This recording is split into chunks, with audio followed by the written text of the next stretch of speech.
Hello everyone, welcome back to our channel UPPSC GS. तो आप सभी लोगों को पता है कि आपका जो है केवीएस का टीयर 2 एग्जामिनेशन जो है वो रिसेंटली अनाउंस हो चुका है। यानी ये जल्दी इसकी आपको एग्जामिनेशन डेट देखने को मिल जाएंगी कि ये एग्ज़ाम आपका कब होना है। तो इसकी एग्जामिनेशन डेट जो है वो जल्दी अनाउंस हो जाएंगी। एक्चुअली क्या है, देखिए टीयर 1 हुआ था आपका 10 जनवरी को। अगर आप सभी लोगों को डेट याद हो तो 10 जनवरी 2026 को आपका टीयर 1 कंप्लीट हुआ था इसका।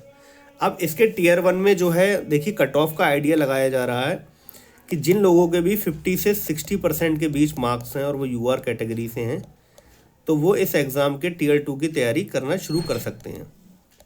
तो आप सभी लोगों को टीयर 2 के लिए प्रिपरेशन शुरू कर देनी चाहिए। अब इस बार के टीयर 2 के सिलेबस में देखिए खास बात क्या है, किस तरीके का सिलेबस आ रहा है वो मैं आपके साथ दिखा देता हूँ।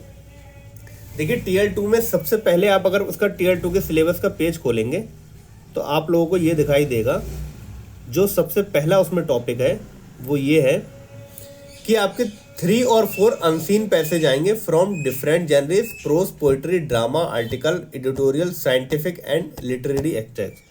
तो 3 से 4 आपके अनसीन पैसेज आपको दिखाई देंगे इंग्लिश के।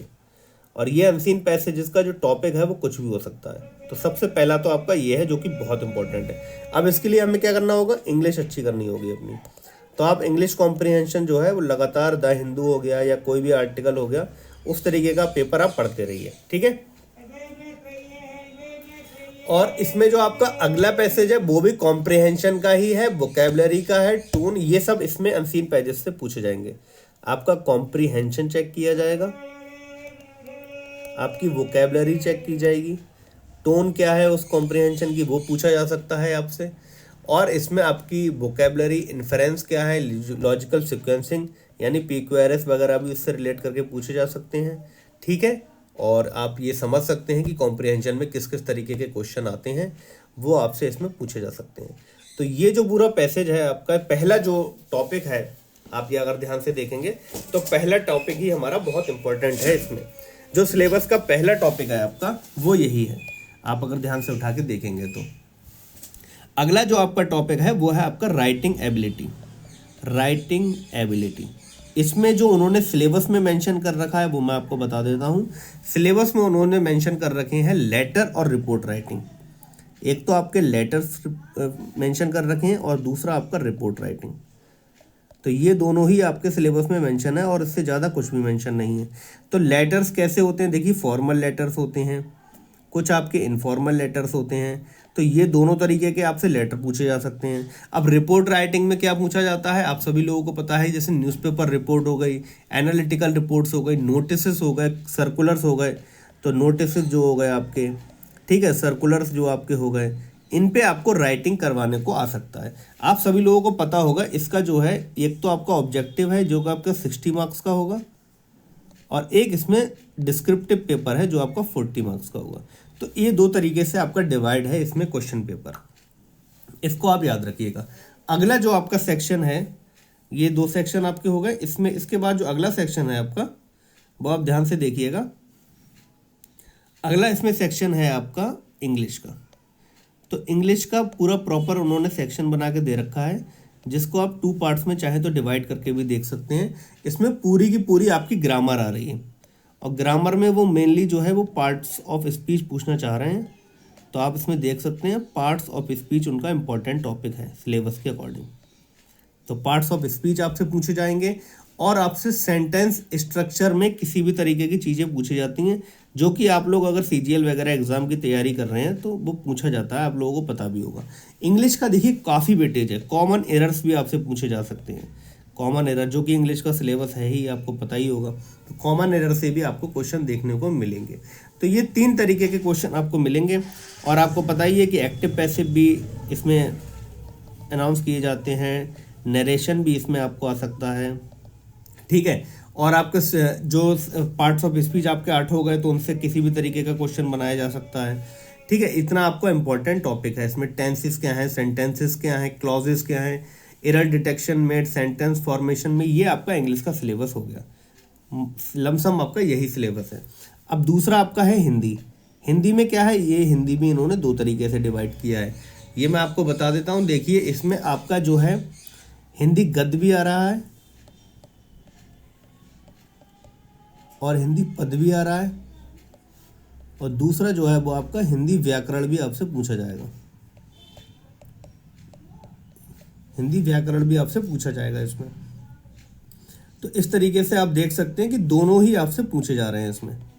ठीक है, ऐसा नहीं है कुछ भी नहीं पूछा जा रहा है। हिंदी गद्य पद भी आ रहा है आपसे, और हिंदी व्याकरण भी आपसे पूछा जा रहा है। तो कुछ भी आपसे छूट नहीं रहा है इसमें पूछने के लिए। दोनों ही सेक्शन से आपसे प्रॉपर क्वेश्चन पूछे जाएंगे इसमें। ठीक है, और इसके बाद हम देखते हैं अगला जो हमारा पेपर है वो है आपका अर्थमेटिक का। अर्थमेटिक के साथ साथ आपको ज्योमेट्री भी देखने को मिलेगी।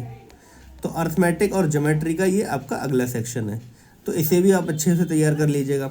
आप सभी को पता है कि अर्थमेटिक में कौन कौन से टॉपिक होते हैं, जैसे कि आपका SICI हो गया, प्रॉफिट लॉस हो गया, ठीक है। और इसी तरीके से आप देख सकते हैं जो परसेंटेज हो गया, नंबर सिस्टम हो गया। तो ये आपके कुछ अर्थमेटिक के इंपॉर्टेंट टॉपिक हैं, इन्हें आप अच्छे से देख के जा सकते हैं लास्ट टाइम में। ठीक है, इसके बाद जो हमारा ये तो आपका हिंदी और इंग्लिश का सिलेबस हो गया कंप्लीट। अब आपका जो मेजर पोर्शन आ रहा है, जो मैंने आपको पहले भी डिस्कस किया था, ये है आपका EVS का, इन्वायरमेंटल स्टडीज़ का। ये काफ़ी ज़्यादा वेटेज में पूछी जा रही है आपके एग्जामिनेशंस में। अगर आप ध्यान से देखेंगे EVS का सिलेबस क्या है, तो आप जितनी भी NCERT की बुक्स हैं EVS की, NCERT की जितनी भी आपकी बुक्स हैं EVS की, देखिए खासतौर पे 3 to 8th क्लास तक की ही हैं, वो सब आपको कवर करनी है। उनके चैप्टर कुछ मेंशन कर रखे हैं, वो चैप्टर आप सिलेबस में देख सकते हैं। मैं PDF पिन कर दूंगा आपको इसमें YouTube लिंक में ही, तो उसमें आप इजीली देख सकते हैं कि सारे ही चैप्टर आपके हैं, जैसे कि लाइफ अराउंड अस हो गया, ठीक है, फूड हो गया, वाटर हो गया। तो इस तरीके के सारे चैप्टर उन्होंने जो EVS में दे रखे हैं NCERTs में, वो सब दे रखे हैं। इसके बाद थोड़ा सा सेक्शन GS का है, जैसे कि constitution of India, Mauryan age, कुछ आपके एंशिएंट हिस्ट्री के टॉपिक हैं ये, ठीक है। तो ये भी आपसे पूछे जा रहे हैं।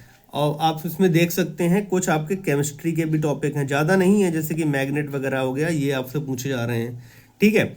और इसके बाद आपसे जो पूछा जा रहा है वो ज्योग्राफी के भी कुछ टॉपिक आपसे पूछे जा रहे हैं, जैसे कि क्लाइमेट वगैरह। जो भी आपके NCERT लेवल की सोशल साइंस की बुक्स होती हैं, NCERT लेवल में जितनी भी आपकी सोशल साइंस की बुक्स होती हैं, उन सब से आप समझ लीजिए क्वेश्चन पूछा जाएगा। NCERT की सोशल साइंस की जो बुक्स हैं 3 to 8th क्लास तक की, ये आपको कवर करनी है सोशल साइंस में पूरी की पूरी। कहीं से भी क्वेश्चन बनेगा तो NCERT लेवल का ही बनेगा, इससे ज़्यादा आपसे क्वेश्चन पेपर में नहीं क्वेश्चन बनेगा, ठीक है। इसके बाद हम देख सकते हैं जो हमारा लास्ट सेक्शन है, इसमें न्यू ऐड हुआ है, ये है विजुअल आर्ट्स का।